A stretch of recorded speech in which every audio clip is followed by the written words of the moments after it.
Welcome back to the show.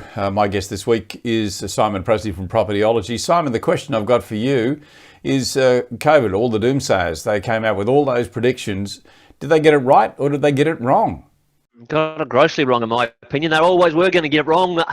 We felt confident about. Not that anyone's got a crystal ball, but and I know I'm not for 1 minute saying COVID's gone. But the biggest, I guess, the period that I felt were going to have the biggest impact. I'd like to think that is largely behind us. And you can see again, just looking in this graphic here, what our 8 capital cities have done. We said before COVID arrived, Kevin, that the fundamentals, when we're looking at just a capital city perspective, Sydney and Melbourne, we felt had the weakest fundamentals of our 8 capital cities pre-COVID. And given that COVID really is a greater potential to spread, the more congested a location is, the risk to Sydney and Melbourne is obviously, to their markets, is greater from the onset of COVID. But they haven't crashed, have they? The headlines were really some really scary stuff. Melbourne, has declined by about 4% over the last 4 months. Sydney by about 2%. Perth by about 2%. Canberra's been the best performed capital city market so far. Hobart's had a little bit of growth in the last quarter, and the others, the median house price is the same today as what it was when COVID hit our shores. If we extended that and went right around the country and included some regions, large parts of Australia are on track for the 2020 calendar year to get somewhere between 4 and 8% growth. I don't think anyone would knock that back if you're ever given a guarantee about how much capital growth you could get in the calendar year. Large parts of Australia, I think, are on track for that at the minute. Playing devil's advocate for a moment with you, if I could, is it too early to call it? Is it too early to say that the predicted drops won't happen when all the relief packages end in the months to come, Simon? Is it too early to call? We've seen, I guess, if there's anything that's unpredictable in the world, it's definitely COVID, isn't it? So until such time as someone actually can say, we've got a vaccine, we don't have one. And that's the fact. And for as long as planet Earth doesn't have a vaccine for COVID, there's always going to be lots of uncertainty and lots of restrictions. But that said, I think in time, society, like everything else that can happen in our lives, we'll find a way to adapt and work with it if we don't get a vaccine. So certainly that could happen, but what we're talking about is shelter. It's an essential commodity, and this is one area where the doomsayers get it grossly wrong. Not just with COVID, Kevin. Every time there's potential for a downturn, you go right back through history, and the doomsayers, which are predominantly the economists of the world, they always have the forecast of the single biggest downturn over and above anybody else. And why that is, I think they're too used to shares. Shares are a very volatile asset class, and they do respond to sentiment within an hour. Shelter doesn't do that. We all want shelter, but it's not just as simple as what these guys do. It's like they throw a number, an unemployment rate, or a population growth figure, or a immigration figure into a computer, and out it spits a number. A human actually has to go through a long, detailed decision-making process to decide in a downturn whether they hold that property or whether they sell it. And if they're going to sell it, they're still going to live somewhere. So they're not going to elect to throw themselves into a homeless situation. And so I think the doomsayers, they think property is an index. It's not an index. It never has been. And they treat Australia as if it's one property market, which it never has been. So too early to call, to a degree. But I'm still not in the camp that any market in Australia has this potential for 40% declines and all that sort of stuff. Well, if you're wondering just how wrong they did get it, let's bring up the next graphic, which I think does actually explain it. And there's no wonder when you look at some of these headlines, Simon, how we can go into almost like a panic thinking, I think some of the predictions were that we can see on the screen there now, anything up to 30% decline. They're big numbers. Yeah, they are big numbers, and they are from all different sources. And if I put them all together in one graphic, the text would be too small for people to read it. But I've collected a folder of what all these acclaimed experts have said, and they're just the grabs from the first month of lockdown, middle of March to middle of April there, and there's some astronomical figures. The fiscal cliff has been the absolutely good for nothing term that's been thrown out a lot since then, there is no cliff. There will be no cliff. There are some support packages which is behind, I guess, the predictions that some of these people have about a cliff, because when any responsible party, state government, federal government, bank, whoever it is, when they release a policy, it's irresponsible to not put a deadline on it. Otherwise, the broader public will assume it's going to last forever. And these support packages, whether it's JobKeeper or deferring a loan payment or whatever, is intended to help, not to hurt. But of course, they had to do their best guess and put an expiry date on it. And back when COVID hit Australia, the best guess coming from ScoMo was somewhere August, September, right? And he's got no more of a crystal ball than anyone else, but that's where it come from. So policies were set by that date. As time's gone on and it become obvious that the virus wouldn't be gone by September, guess what? Those people who want to support us have continued to support us. They've extended the support. Some people who who were stood down from their job, many of them have restarted their job. Some people who initially put a hold on their loan repayments have restarted paying their loan repayments. No one benefits, whether it's a state government, a federal government, or our banks. No one benefits by pulling support out from society, because it will force us into the biggest, not just a recession, biggest depression we've ever had that could last generations. They don't need to do that. They've got the capacity to not have to do that. They won't do that. And that's why the fiscal cliff term might sell a few newspapers, Kevin. It doesn't actually help anybody. It's a useless term. No.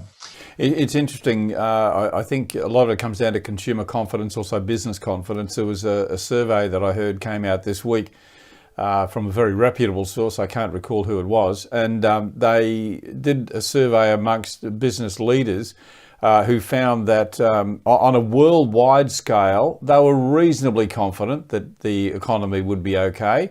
If they brought it back to a countrywide, as in, the Australia influence, they were, fairly comfortable, even more so that things were going to be okay. But if you look at it on a local scene, they were very confident that their business would be okay and that the economy would be okay. It almost talks to what has happened with COVID, and that is that we've become very focused on self and what we can achieve to come through this. Yeah, and again, we should never underestimate what property is. It is shelter. It's the last thing anyone who owns a home, whether the mortgage is fully paid off or you're still paying it off, I'd suggest that it's the very last thing that you will give up, because where are you going to go when you give it up? There will be some people, if COVID adversely affects an individual's income a lot more than others, they might not be able to afford that home.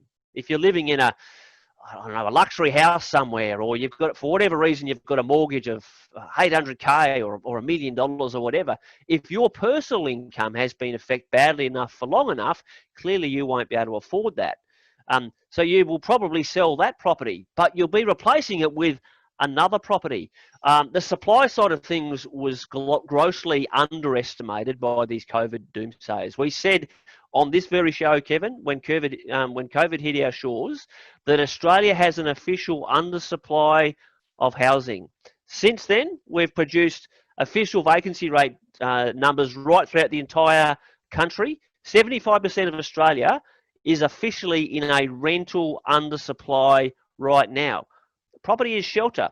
What COVID will do, the longer it hangs around, is that it might transfer demand from for housing from some parts of the country to others. But overall, COVID doesn't dump extra dwellings on our shores. So the undersupply we started COVID with is still here, and the impact that COVID might have in our construction sector, I'd suggest, will prolong the undersupply of housing broadly in Australia for some time.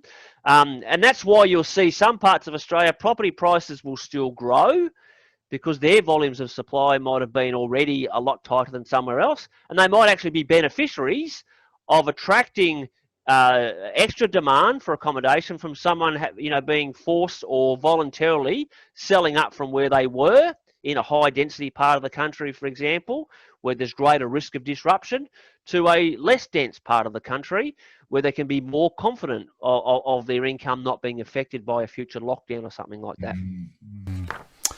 Well, no doubt a lot of robust suggestions and thoughts about what might happen in the future. What's your view, just in summary, mate, about where we're headed, and how confident are you feeling?